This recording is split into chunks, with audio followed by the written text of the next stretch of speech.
Ang susunod na programa ay rated G. Ito ay pwede sa lahat ng manonood.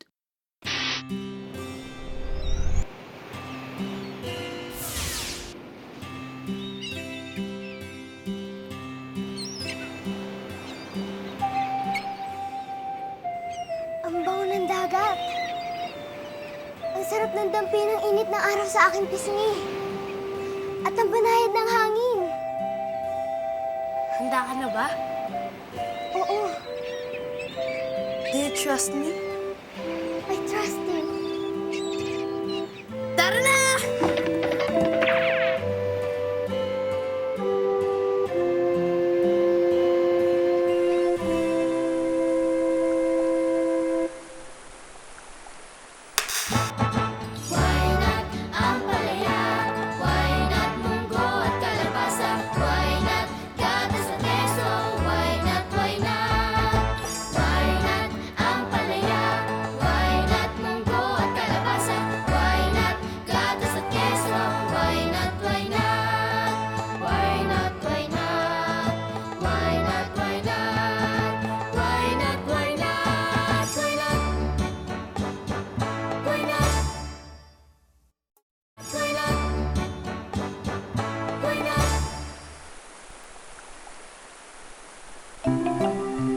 Nasaan ang treasure, Bot? Sabi mo may kayamanan dito sa dagat. Ayun no! Hindi mo pa nakikita? Saan? Itong halamang dagat? Mismo! Yan ang seaweed! Ang seaweed ang kayamanan?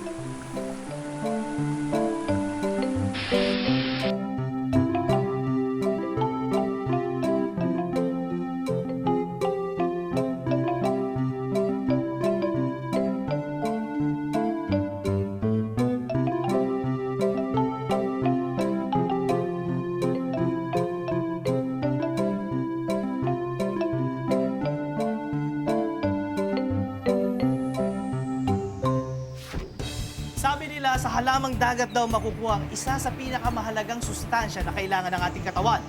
Alam mo ba kung ano ito? Kapitan, ang seaweed ang nag-iisang pagkain na punong-puno ng sustansyang iodine. Kahit konting seaweed lang kainin natin sa isang araw, matutugunan na nito ang pangangailangan natin sa iodine para sa buong araw. Alam mo ba kung gaano karaming iodine ang kailangan ng tao sa isang araw? Kapitan, isang kutsarita lang ang ating panghabang buhay na pangangailangan sa iodine. 150 micrograms lang na iodine ang kailangan natin sa isang araw para mabuhay. Napakaliit lang nito pero mahalaga na may iodine na tayo bago pa tayo panganak hanggang sa pagtanda. Ang halamang dagat tulad ng balbalulang ay nagtataglay ng 184.5 micrograms ng iodine. Samantalang, ang 100 gramo ng sariwang halamang dagat tulad ng kulot ay nagtataglay ng 601.3 micrograms ng iodine. Ang dami, di ba? Mahalaga ito sapagkat malaking bahagi ng mundo at pati na rin sa Pilipinas ang kinakikitaan ng malaking kakulangan ng iodine sa mga tao. Dahil nga kakaunti ang nakukuha nating iodine mula sa mga halaman at hayop, kaya nga nilalagyan ng iodine ang asin, iodine salt ang tawag dito, upang mapunuan ang kakulangan sa iodine. Eh bakit po natin kailangan ng iodine? Kailangan ng ating thyroid glands ang iodine sa paggawa ng thyroid hormones. Ang hormones na ito ay kailangan para sa normal na paglaki at maayos na kalagayan ng ating katawan at utak. Kapag kulang ang isang tao sa iodine, kadalasan ay nagkakaroon nito ng goiter o bosyo, na ang sintomas ay paglaki ng leeg.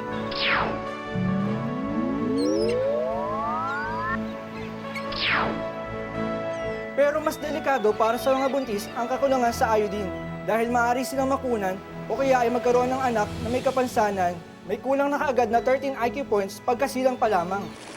Kaya pala maraming may boses sa mga lugar sa Pilipinas dahil malayo sa dagat at mahirap marating ng nagtitinda ng seaweeds. Oo nga, kaya kailangan gumamit tayo ng iodine salt. Uy! Ano yun? Treasure chest! Tara, buksan na natin. Seaweed pa rin? Hindi lang kasi iodine ang sustansya makukuha sa seaweed. Marami pa. Siksik din ito sa calcium na nagpapatibay ng ating buto at mga ngipin. Ang nanay ko umiinom ng mga tabletang may calcium para wag magkaroon ng sakit sa buto na osteoporosis. Karaniwan daw yun sa mga babaeng tumatanda. Mabuting kumain siya ng seaweed para kumpleto siya sa calcium at di na kailangan ng calcium supplement. May iba pa bang sustansya ang seaweeds? Aba, meron pa. Meron din itong lignans, isang uri ng plant compound na nagbibigay proteksyon laban sa maraming uri ng cancer. Ang folic acid na taglay ng mga seaweeds ay mahalaga sa mga nagbubuntis para maiwasan ang pagkakaroon ng anak na may birth defects. Dagdag pa rito, ang folic acid ay mahalaga din sa pagbuo ng red blood cells. At isa pa, pinaniniwala ang ibang seaweed ay nakatulong sa pagtatanggal ng mga nakalalasong dumi na nakukuha natin sa kapaligiran. Ang alginic acid na nakukuha sa mga halamang dagat ay kumakapit sa mga heavy metals na nasa ating bituka at nailalabas sa ating dumi. Ang daming health benefits! Talagang kayamanan ang mga halamang dagat! Alam nyo ba na ang gulaman ay gawa sa halamang dagat? Kita namin pa kung paano gumawa ng gulaman. Hugasan natin, tanggalin yung asin, tapos patuyuin, either sun drying or sa oven drying. Tuin mo na ngayon sa lihiya, sodium hydroxide. Kuluan mo mga 2 to 3 hours. Pagkatapos doon, kunin yung seaweed, hugasan ulit, tanggalin yung excess na lihiya, ilagay mo yun sa katsa. Balutin yung katsa, ilagay sa tubig, kuluan mo ng kuluan hanggang lahat ay gulaman na sa halaman lalabas. O diba, lagyan mo ng kulay o sugar.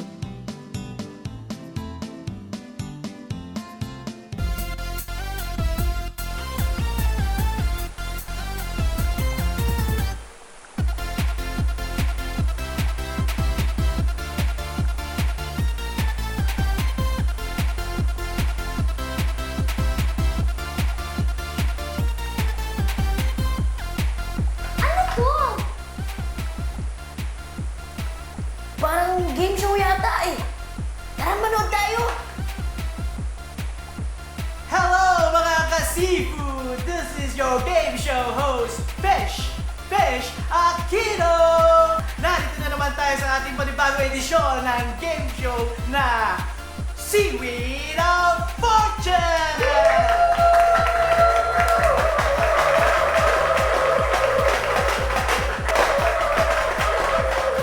Today, pwede kayong manalo ng 25,000 kilos! Kala nyo pesos, no? Kilos of seaweed! Ready na kayo? Ready na kayo? Ready na!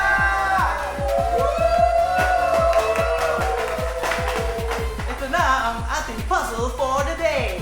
At ang category ay seaweed products. At ang ating assistant for the day is Miss Serena!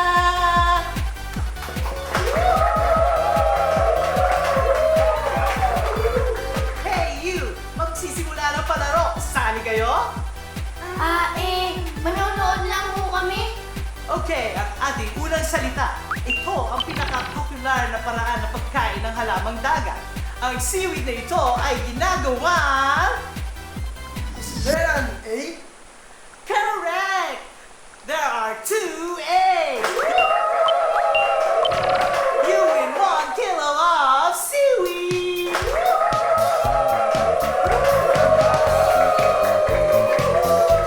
Salad? Madalas kong ginagawang salad ang seaweed. Aba, oo. Lagyan lang ng suka, ayos na. Pwede rin lagyan ng kamatis, asin, o paminta. Depende sa inyong panlasa. Mukhang masarap yun ah. Okay, at ang ating susunod na salita, ang produktong ito na gawa sa seaweed ay nagpapabango ng hangin. Yes, Colonel? Correct! You win 25,000 kilos of seaweeds!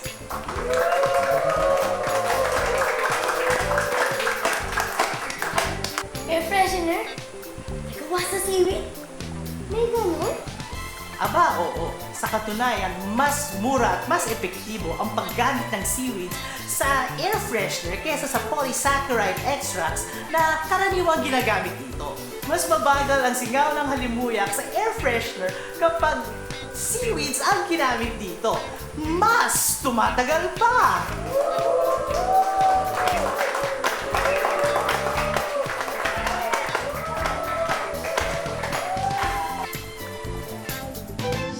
Mahilig ba kayo sa Japanese food? Alam nyo ba na ang kulay green na nakabalot sa inyong sushi ay gawa sa seaweed? Ito ang tinatawag na nori. Seaweed din ang gulay na green na nasa miso soup. Di lang pala masarap, masustansya pa pala. Kaya ang mga Hapones ay hindi nagkukulang sa iodine.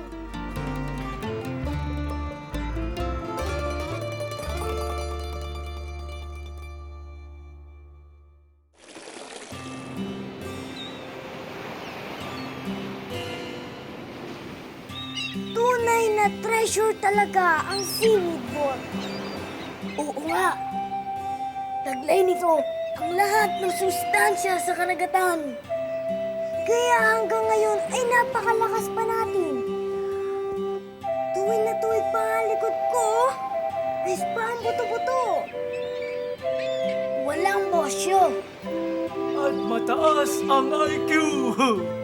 Pero syempre, hindi lang naman dahil sa seaweed. Tama, kasama ang tamang ehersisyo. At pahinga! Mikey?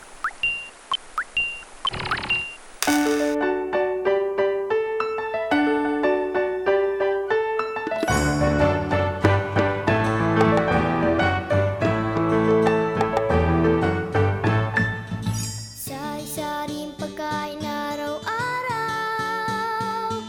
wag labis at wag kulang.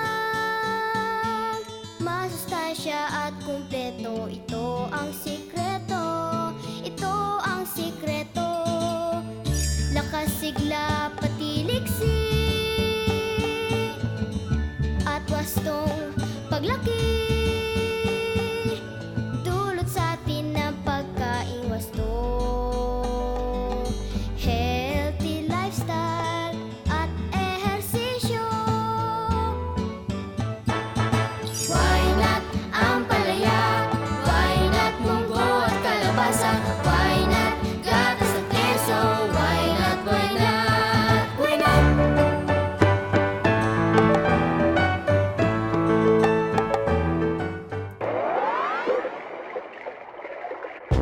Ugaliing mag-healthy lifestyle araw-araw, mag-exercise, umiwas sa mga bisyo tulad ng alak at sigarilyo, at kumain ng masusustansya para makaiwas sa mga sakit tulad ng cancer, diabetes at iba pa. Wastong nutrisyon, alamin, gawin at palaganapin.